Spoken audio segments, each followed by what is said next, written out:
Hi, hope you're well and that you've had a fantastic start to your year. For those who don't know me, it's Ben from My Cycling Coach, where we have now helped over 500 cyclists achieve 3 watts per kilo and beyond with their power, fitness, riding, health. I make these videos, I've been doing this now for the past 10 to 15 years, both my own training, but the hundreds of clients that I've mentioned that we've helped, also my own research and just the practical application. I make these videos if I can fast track you to your goals through these videos without having to take that time to get there, then I've done my job with these videos. So what today's topic really all about now, starting the year, what I would do, what I have done over the past 10 to 15 years, but also implemented with my clients to ensure they start the year strong in terms of types of training, the structure of the training, but also that everything is aligned and where it needs to be to ensure that you can now really make some great progress with your power and fitness. We're going to speak specifically about the power and fitness and training today, then going into the spring. So you may already have some things in the diary. It might be a trip you've got planned, you may have some sportives, you may have some events, you may be traveling abroad to take on some different terrain there. It may even be just this spring and summer you'd like to have a really good year on the bike, whether that's when you're out riding on your own, just enjoying your riding more there, or if you're riding with a group, club, social rides, being able to hold your own and really move your way up the pack, whether that's on the flat, on the climbs, or just as a whole. So step one, really starting any year in January, I would always recommend that you begin with just getting some baseline testing. Certainly, if you didn't do anything towards the back end of last year, you may have actually done some FTP testing, some heart rate testing and some things, in the back end of last year, in which case, great. But even if that was maybe in November time, I would still really recommend that in January now, you perform an up-to-date FTP test, whether that be on some of the platforms you use, Swift, Ruby, Trainer Road, any type of testing there, just so really you can get your accurate FTP now to begin with. Now, this is really important, is if you're actually using an FTP that's even maybe 8 to 12 weeks old, and you have been training or haven't been doing any training, then if you start training now at that old FTP, the actual energy systems that you're targeting, the specific types of fitness that you're targeting, so whether that be doing some zone 2 endurance work, if you're looking to improve your aerobic capacity, whether that be trying to improve threshold, so your body's ability to tolerate lactate, or VO2 max. If your FTP is not set right, then you might be riding at a power output that may be putting you in a completely different zone to where you were when you last did that FTP. So it's so important to just ensure that you have a real nice up-to-date baseline number.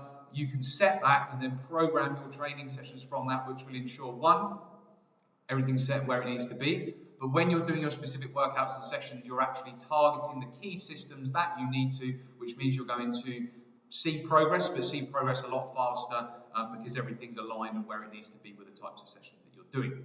So yeah, get that test done, get some heart rate numbers there with that as well. That would also, if you can track power, great, set some power zones there. If you can track heart rate, brilliant, use your heart rate zones for that as well. It might be you can only use heart rate, but yeah, just getting some baseline numbers, which whatever form of data that you use to track is really important there.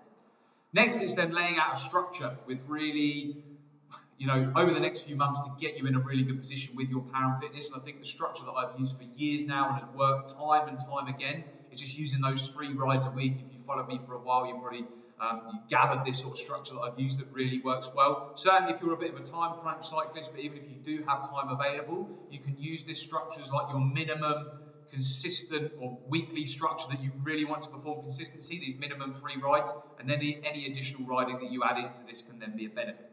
So we're really looking at getting going and starting now with 1 threshold session per week. So there's some threshold intervals, build out a session, warm up, main session with some threshold intervals, and then a cool down. I would always recommend 10-minute cool down at the end of the session. Build out a threshold session there, start to perform that consistently once a week. The second session is a VO2 max workout, really important then, building that top end fitness to prepare you for your climbs, your sustained efforts, but generally the higher, the more we can improve your VO2 max. This really helps all training zones, levels of fitness, and also your health with that as well. Longevity with your health, the higher your VO2 max is there as well. So build out again then a VO2 max session, warm up, main session. The main sets will be VO2 max intervals, and then perform that cool down at the end there. They're your 2 main structured intervals. At this time of year, you may still be really performing those indoors on the trainer if you've got an indoor setup there, because you just know you can really get some good quality work done in those specific zones with those specific sessions. The third one then is an endurance ride, zone 2. Again, at this time of year, we're obviously still really in winter for most, I would imagine, who follow me on this channel. Some of you now are coming from other areas of the world where you are in certainly warmer climates, so you can ride your bike when you're sort of out on the road year round quite comfortably. But for many, it might be still having to do quite a lot of even the endurance riding indoors. So it might be, what I would consider a good zone 2 ride is probably an hour and a half in length. You can probably still get that done indoors on the trainer. But as we start to get closer into the spring now, the opportunity may present itself where you can get out for a little bit longer, minimum hour and a half. You might start to be able to get out for 2 hours, 3 hours, 4 hours. And there I would just recommend that's your zone 2 endurance work that you're doing around about 65 to 70% of your FTP. Spending some time there, that's going to really allow you to develop that aerobic capacity, the endurance with that as well, to keep and working on those 3 sessions there. Again, if you follow me for a while, I would much rather take this approach, and I found this works really well, certainly with time crunch cyclists,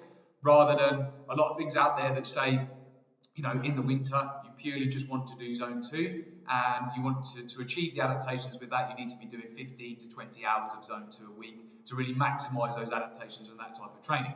Now, if you're watching this video, I imagine that you may have a full-time job, be working, you may have family and lots of other commitments in your life, and doing that lower intensity training for that volume over the week might not be possible. It can also be quite tedious, certainly if you're in a climate where you have to ride indoors.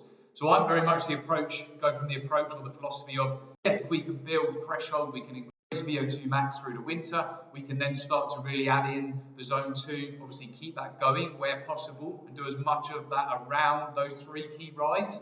Then this allows you to keep building your FTP, making those improvements. And then what's really nice with this is if you improve your FTP over the winter, generally all of your training zones come up, so that by the time you actually then get to spring, your zone 2 will naturally be higher than what it was at the start of last year. And you can actually then start to build that volume out at what would be your zone 2, spending the time building out aerobic capacity, endurance there. So they're the 3 rides I would say really now. If you can get some baseline testing done, set out a threshold session, set out a VO2 max session, really then start to just incorporate that longer ride in where you can. With those 3 rides, where possible, you may then start to just add in some extra endurance work, zone 2 work, some group rides, social rides that might start back up now coming into springtime, or it might take a little bit longer. But just having that structure there will really allow you to push on with that.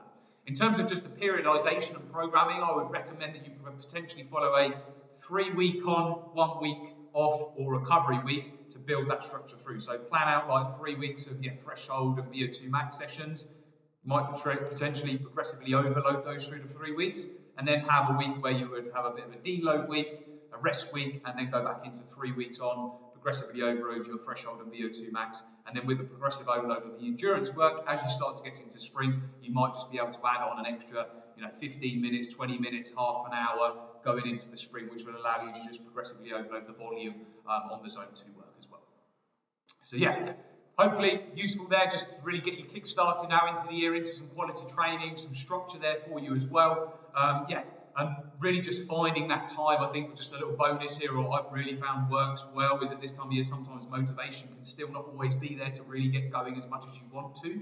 But really just finding a time that works for you with your training in your day, as I've found really helpful. Is certainly those shorter sessions. If you know that you can't train in the evening and you have to get it done first thing in the morning, find a time that works best for you there. It might be lunchtime is best for you. It might be the evening is best for you. But generally now, just getting back into the swing of things, back into that routine, really find that time that works, perform it consistently. The first 10 to 14 days, it might still feel like quite a bit of a challenge, but after 10 to 14 days, you should find that starts to just become a habit, and the time that you're riding, you're doing that week on week in, week out, and that allows you to then build that momentum going into the spring with it, and keep that consistency going to allow you to have a fantastic year on the bike this year.